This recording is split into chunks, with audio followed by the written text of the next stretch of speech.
جابر رضی اللہ تعالیٰ عنہ فرماتے ہیں کہ اللہ کے نبی جب قربانی کرنا چاہتے تو آپ حکم دیتے کہ جاؤ دو دمبے یا دو مینڈے جن کو ہم چھترے کہتے ہیں وہ لے کر آؤ. کیسے ہونے چاہیے؟ ان کی خوبیاں کیا ہیں؟ عظیمین سمینین، موٹے زیادہ ہوں، پلے ہوئے ہوں، اقرنین سینگوں والے ہوں، املحین خوبصورت بھی بہت ہوں، موجوعین خسی بھی ہوں. تو خسی کرنے سے ان کا فائدہ یہ ہوتا ہے کہ ان کا گوشت بڑا پکیدہ لذیذ ہو جاتا ہے اور وہ پلتے بہت ہیں، موٹے تازے ہو جاتے ہیں. تو اللہ کے نبی صلی اللہ علیہ وسلم نے دو دمبے یا دو مینڈے کیے، لیکن دو بھی کس نے کیے؟ ایک کرتے ہوئے دعا یہ پڑھی اللہم تقبل من محمد و آل محمد و من امت محمد. اے اللہ یہ جو دمبا ہے، یہ جو مینڈا میں کر رہا ہوں، میری طرف سے، میری آل کی طرف سے، میری امت کی طرف سے قبول کر لے. وہ امتی جو قربانی نہیں کر سکے، سبحان اللہ کتنی رحمت ہے، کتنی شفقت آپ کی کہ جو قربانی نہیں کر سکا اور ہے توحید پرست، اللہ کو ماننے والا اور آپ کی رسالت کا اقرار کرنے والا موحد امتی، فرمایا وہ قربانی نہیں کر سکتا، اللہ یہ ان کی طرف قبول کر لے. تو دو قربانی، ایک امت کی طرف سے اور ایک آپ اپنے گھر والوں کی طرف سے کرتے تھے. تو دو قربانیوں سے زائد آپ نے کی نہیں، لیکن کی کیسی ہیں کہ موٹا تازہ ہو، خوبصورت ہو، سینگوں والا ہو، پلا ہوا ہو. اور ایک روایت میں آتا ہے کہ آپ نے وہ جو دمبا منگوایا اس کی آنکھیں بھی سیاہ تھی، پیٹ بھی سیاہ رنگ کا تھا اور پاؤں بھی سیاہ رنگ کے تھے، اور باقی جسم جو ہے وہ باقی سفید تھا. تو ایسا خوبصورت موٹا تازہ پلا ہوا خسی جانور کرنا چاہیے. اور پھر آپ نے جو جانور نہیں کرنے چاہیے وہ بھی بتائے. آپ نے فرمایا 4 قسم کے جانور ان کو قربان نہیں کرنا. نمبر 1 العورہ، جس کی ایک آنکھ خراب ہو، ڈیلا باہر نکلا ہوا ہے یا اس کو نظر نہیں آتا ہے یا خراب ہے یا دونوں آنکھوں سے خراب ہیں تو پھر اس کو نہ کریں.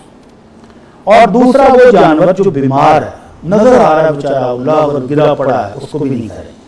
اور تیسرا وہ جانور جو لنگڑا ہے، وہ چلتا ہے تو اس کی ٹانگ کا لنگڑا پن ظاہر ہوتا ہے، کلیئر ہے بالکل کہ ایک ٹانگ اس کی خراب ہے، وہ بھی نہ کریں. اللہ کی راہ میں دینا ہے نا، اللہ کو راضی کرنے کے لیے کرنا ہے تو اچھا جانور دیں.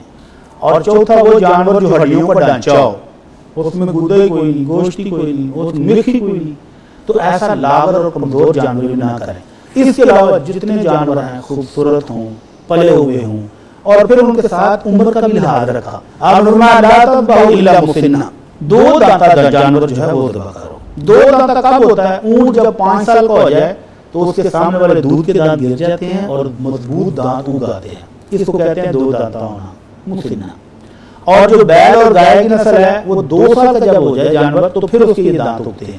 اور جو بکرا اور بکری اس میں 1 سال کا. اللہ کے رسول صلی اللہ علیہ وسلم نے اجازت دی ہے انما یوفی جذۃ من الظان ما یوفی السنی.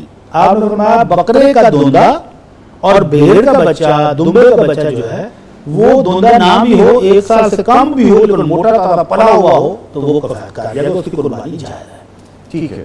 اس کے ساتھ اگر جیسا سینگوں کے بارے میں کہا گیا ہے کہ اگر سینگ نہیں ہے اور جانور پلا ہوا ہے، ہاں خوبصورت لگا. اچھا اس میں بھی آپ گڑبڑ کرتے ہیں نا، بیپاری حضرات منڈی میں لانے سے پہلے آری کے ساتھ اس کو کاٹ کے اوپر سے ریتی کے ساتھ رگڑ دیتے ہیں اور بعض دفعہ اوپر تیزاب ڈال کے اس کو جلا دیتے ہیں تاکہ جانور کے سینگ نہ ہوں تو خوبصورت زیادہ نظر آئے گا. حالانکہ اللہ کے نبی صلی اللہ علیہ وسلم سینگوں والے جانور پسند کر رہے ہیں، لیکن بیپاریوں کو یہ بھی مسئلہ ہوتا ہے جانور جب آپس میں لڑتے ہیں تو وہ سینگ کے ساتھ زخمی ہو جاتے ہیں، تو ان خدشات کے پیش نظر وہ سینگوں کو کاٹ دیتے ہیں. اگر ایسا جانور ہے جس کے سینگ کاٹ دی ہیں، تیزاب ڈالا ہے، نظر آ رہا ہے، تو ایسا جانور بھی جائز نہیں ہے.